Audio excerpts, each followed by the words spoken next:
From the Presidential Palace, Manila, Dateline Malacañang.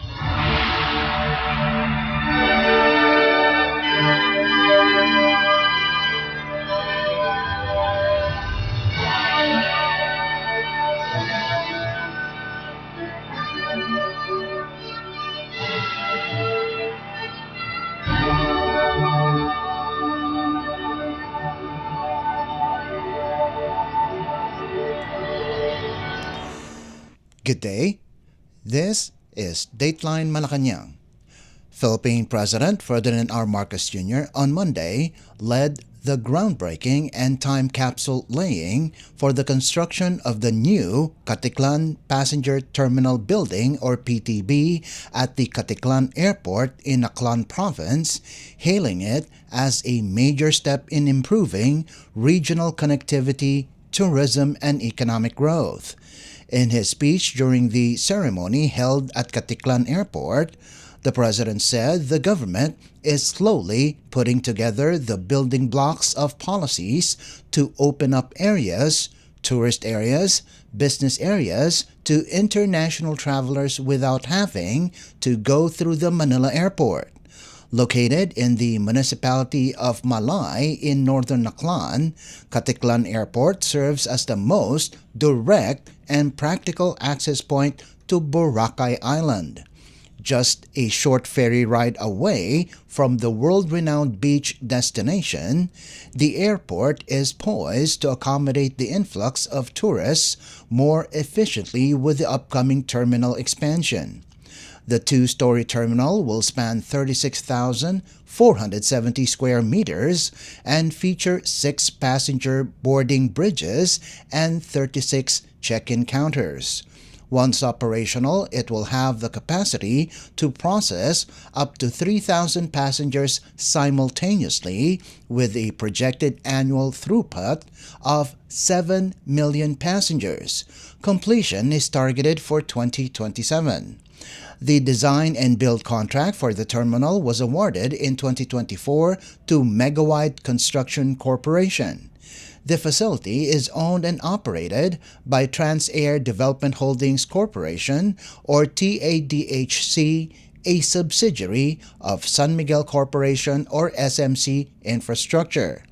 President Marcos emphasized the importance of bypassing congestion in Manila through regional airport development, noting upgrades are also underway in Iloilo, Bohol, and Siargao.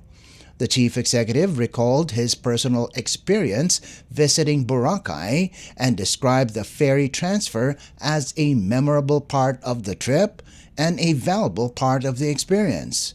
Tourism currently contributes close to 8% of the Philippines' gross domestic product or GDP. President Marcos Jr. said infrastructure projects like the Caticlan Terminal are crucial to increasing that figure by making travel easier and more enjoyable for visitors. We are slowly putting together the building blocks of our policy of opening up our areas, tourist areas, our business areas, to international travelers without having to go through the Manila airport. And this is simply because, although Manila airport is improving once again because of the concession agreement that we made with San Miguel, it is improving and we are going to increase the capacity in terms of passengers per hour, movements per hour, in terms of passengers and travelers per year. However, it would be much easier for our tourists or for any travelers na doon na sila tumungo, kagaya dito, diretso na sila dito sa Caticlan. And from here, they can go to Boracay, they can go around and see all of the tourist destinations. Marami ritong tourist destination. We can see all of the tourist destinations around the province and in the neighboring areas. And so it is not something that is just belonging to one province. It is not just Aklan who is involved in this. It is the entire region that will be assisted by the construction of this terminal building. The influx of people, of travelers, is going to be a big boost to the local economy and, I might add, the national economy. Tourism right now contributes close to 8% to our GDP. And that is something that we want to increase. And that is why these projects that we have are also very important. We are doing the same things for many regional airports. We have been talking about Iloilo. We have made agreements with in Bohol, in Siargao, and there will be others more. Ngayon pinag-uusapan pa lang, so I don't want to let the cat out of the bag because they are still in discussions. But the idea is to open up the Philippines not necessarily only through Manila, but on international flights coming from Europe, coming from Southeast Asia, coming directly to the tourist destinations. That was Philippine President Ferdinand R. Marcos Jr. Dateline Malacañang. Also on Monday, Philippine President Ferdinand R. Marcos Jr. swore in Dave Gomez as Acting Secretary of the Presidential Communications Office or PCO and Sharon Garin as Secretary of the Department of Energy or DOE, expressing confidence that both officials will reinforce key government thrusts under his administration's governance framework. In separate social media posts, the President emphasized the importance of effective communication and energy policy reforms as central to his administration's goals. Gomez served as Communications Director of PMFTC Incorporated, Philip Morris International or PMI's Philippine affiliate, for over 2 decades. He began his career as a reporter for the Philippine Star. He also served as Director General of the Philippine Information Agency. Gomez is the 5th chief communicator under the Marcos administration after Jay Ruiz, Cesar Chavez, Cheloy Garafil, and Trixie Cruz Angeles. Meanwhile, President Marcos lauded Garin's legislative and policy background, saying her appointment would bolster the administration's energy agenda. Garin served multiple terms in Congress. She is expected to lead the implementation of energy sector reforms, including programs to boost renewable energy adoption, reduce power costs, and expand rural electrification. On Monday, President Marcos, in his speech during the groundbreaking and time capsule laying for the construction of the new Caticlan Passenger Terminal building at the Caticlan Airport in Aklan Province, bared that he will fly by the Malampaya gas field with Garin, a significant natural gas field and power project located offshore northwest of Palawan. Malampaya is a major source of natural gas for Luzon, powering up to 20% of the island's electricity needs. Dateline Malacañang. Meanwhile, newly appointed Presidential Communications Office or PCO Acting Secretary Dave Gomez on Monday announced that a fair, honest-to-goodness, and unbiased performance audit of the agency is now underway, as he laid out his priorities to sharpen government messaging, improve media access, and combat misinformation. In a media interview, Gomez said he intends to sit down one-on-one with key officials and unit heads to gain a deeper understanding of the organization's operations and performance. Gomez said he needs to study the organization, how it works, adding that the mandate is clear to him, but it should not be about him and should be about the president's policies. Gomez vowed to be fair with everyone in carrying out the internal audit. He noted there is no set timeline for the review, but stressed that the process is really urgent.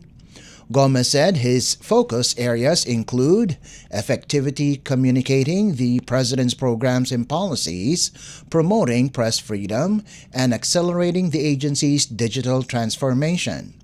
A former journalist with the Philippine Star and member of the Malacañang Press Corps, Gomez also vowed to enhance the working environment and coverage conditions for media covering the palace.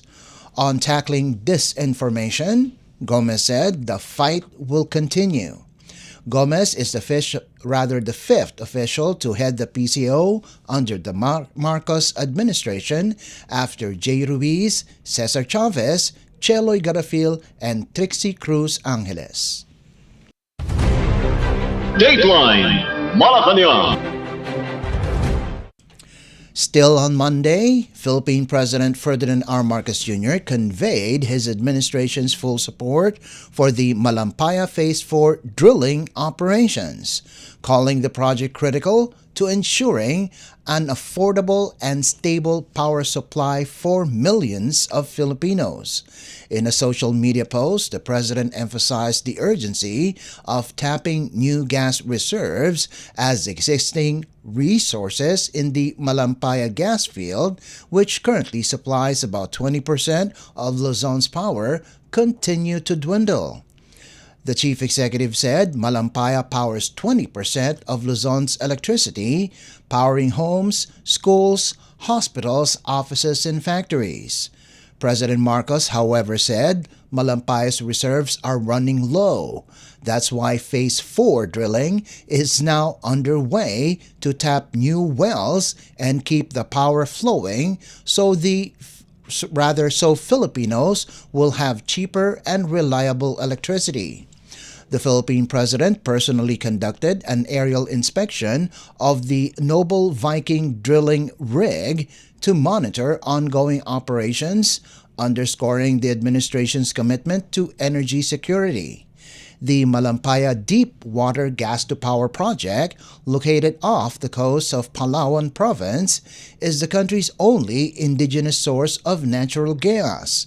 It has fueled several gas-fired power plants in Batangas since 2001, contributing significantly to the Luzon grid and helping reduce dependence on imported fuel. While accelerating the shift to renewable energy, President Marcos stressed that natural gas remains a vital part of the country's transition strategy.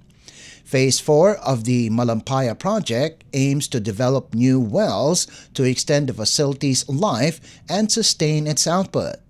If successful, the output from the new wells could extend Malampaya's operations by 2034, up from the current projection of 2029. Dateline Malacañang. Malacañang on Monday confirmed that Energy Regulatory Commission or ERC chairperson Mona Lisa Dimalanta has stepped down from her post. Palace Press Officer Claire Castro said Dimalanta submitted her irrevocable resignation to the president. No reason was given for her resignation. It is unclear if President Ferdinand R. Marcos Jr. plans to order a revamp of the ERC as the regulatory body is left with only 2 board members. Both ERC commissioners Alexis Lumbatan and Catherine Maceda retired on July 10th after completing their 7-year terms. Dimalanta was supposed to retire in 2029. Meanwhile, the terms of Commissioners Florecinda Baldo Digal and Marco Romeo Lizada Fuentes is set to expire in 2027. Dateline Malacañang.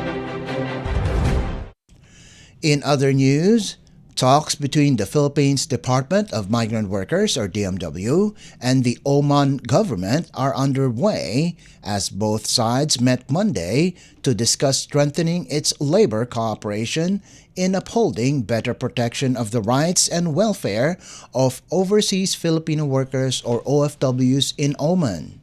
Migrant Workers Secretary Hans Leo welcomed Omani Minister of Labor, His Excellency Mahad bin Said Ali Baawain, and Minister of Foreign Affairs Sayed Sadr bin Hamoud Al Busaidi, along with the other Omani representatives, to discuss shared initiatives in upholding the safe and ethical recruitment of OFWs.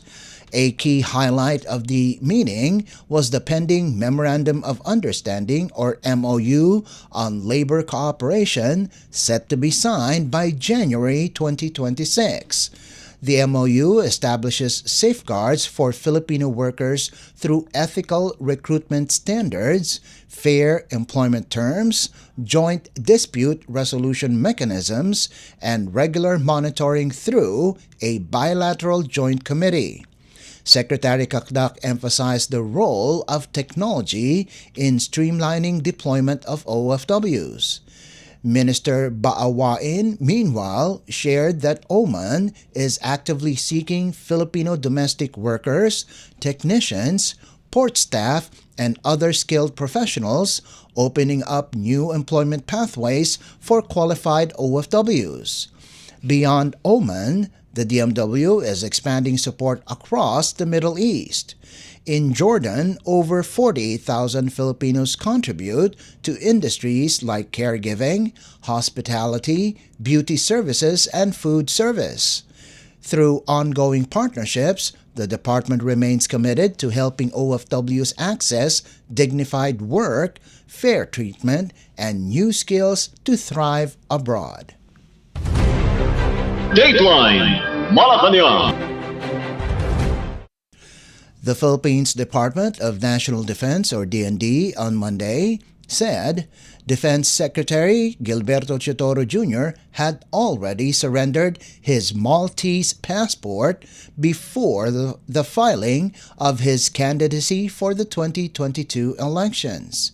In a statement, DND spokesperson Assistant Secretary Arsenio Andolong said the alleged existing Maltese passport of Secretary Chodoro was surrendered and renounced before the filing of his certificate of candidacy in 2021 for the 2022 elections.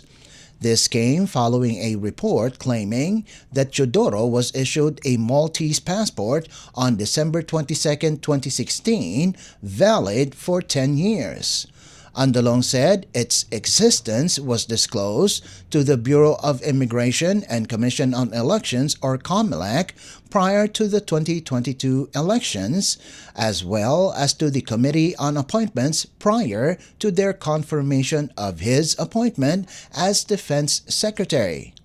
The DND spokesperson added that the motive of this rumor is clear and known to Secretary Chodoro, and the timing of the article adds to this motive. Under Philippine laws and the Constitution, dual citizenship is prohibited for public officials, especially for those occupying cabinet-level positions. Chodoro was appointed as DND chief by President Ferdinand R. Marcos Jr. in June of 2023. He held the same post from August 2007 to November 2009 under the administration of former President Gloria Macapagal Arroyo. Dateline Malacañang. And finally, the Philippines Overseas Workers Welfare Administration, or OWA, on Monday reported that a total of 47 distressed overseas Filipino workers, or OFWs, from Kuwait, Israel, and the Red Sea were safely repatriated to the Philippines over the weekend. The group includes 20 OFWs from Kuwait, 16 from Israel, and 11 Filipino crew members of the MV Magic Seas, a cargo vessel attacked by Houthi rebels while sailing through the Red Sea.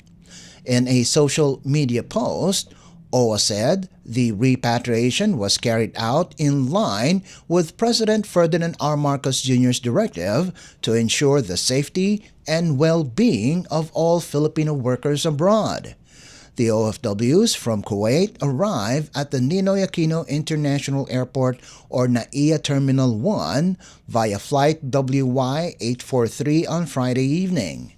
On Saturday morning, 16 OFWs from Israel who availed of the Philippine government's voluntary repatriation program amid tensions between Iran and Israel arrived via flight PR659 at NAIA Terminal 1, while the 11 rescued Filipino crew members of MV Magic Seas arrived in the evening. According to OWA, a total of 90 OFWs from Israel have returned home since the start of the voluntary repatriation initiative. Since the regional tensions broke out in October of 2023, around 1,424 Filipinos have been repatriated from the Middle East. All repatriated OFWs were welcomed by officials from the Department of Migrant Workers or DMW, OWA, and the Manila International Airport Authority or MIA medical team. They received immediate financial aid, medical checks, psychosocial support, and transportation assistance back to their home provinces. They will also be provided with financial assistance and reintegration support in partnership with other concerned government agencies. Dateline Malacañang. Before we conclude our program, Radyo Pilipinas World Service of the Presidential Broadcast Service is now live on audio streaming. Just download Evox PBS Receiver on your Google Play Store or the App Store from your Apple phone. You can also visit our Facebook page and YouTube channel. Just type in and search for Radyo Pilipinas World Service. Kindly subscribe, like, and share our post as well. And that concludes this edition of Dateline Malacañang. For Radyo Pilipinas World Service, this is Leo Magpayo. Good day and stay safe. From the Presidential Palace, Manila, Dateline Malacañang.